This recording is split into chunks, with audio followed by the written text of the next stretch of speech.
pour son numéro inaugural sur le sentier de la parole, s'attaque à une question fondamentale. Faut-il privilégier la formation de disciples ou la construction d'églises?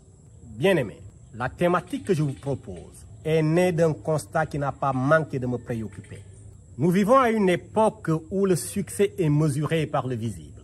L'Église aussi, dans cette quête de grandeur, n'est guère épargnée.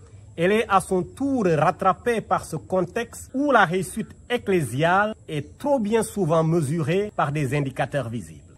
Parfois, et peut-être même trop souvent, au détriment de l'essentiel, une très grande partie des ressources, argent, temps, relations, énergie, toutes ces choses sont orientées vers la construction de lieux de culte qui inspirent un profond sentiment de respect, comme si le royaume de Dieu se mesurait en briques et non en cœur transformé.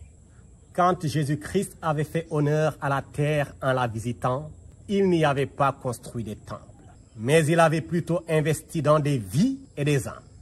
Il a bâti et construit des disciples capables de penser comme lui. Être disciple, c'est entrer dans une école de vie où l'on apprend à ressembler à Jésus-Christ chaque jour. Ce que je dis se justifie par l'impératif central des versets 19 et 20 qui montre que le discipulat, en tant que force de propagation du christianisme, n'est pas une option, mais un devoir à assumer avec joie et simplicité de cœur. Il est de la responsabilité des leaders de créer un espace de communion fraternelle où tous les membres pourront atteindre un état de plénitude et de profonde connexion avec leur Dieu.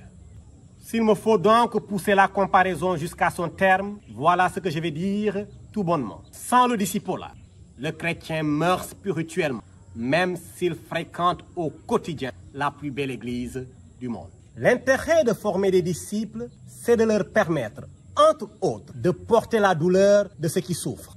Les murs d'une église ne ressentent rien. Ils ne partagent ni la joie ni la douleur des personnes. Il est très courant de rencontrer dans nos assemblées des membres capables d'investir des centaines de milliers sur leur port vestimentaire. Pourtant, ils ne se soucient guère de la pauvre dame qui peine à trouver des fournitures scolaires pour son enfant.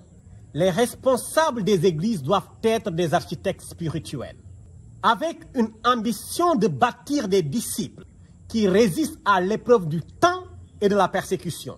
Moïse n'a pas construit un temple pour Josué, mais il a investi dans sa vie en l'associant dans son ministère. Résultat, Josué est devenu le leader qui a conduit Israël à la terre promise.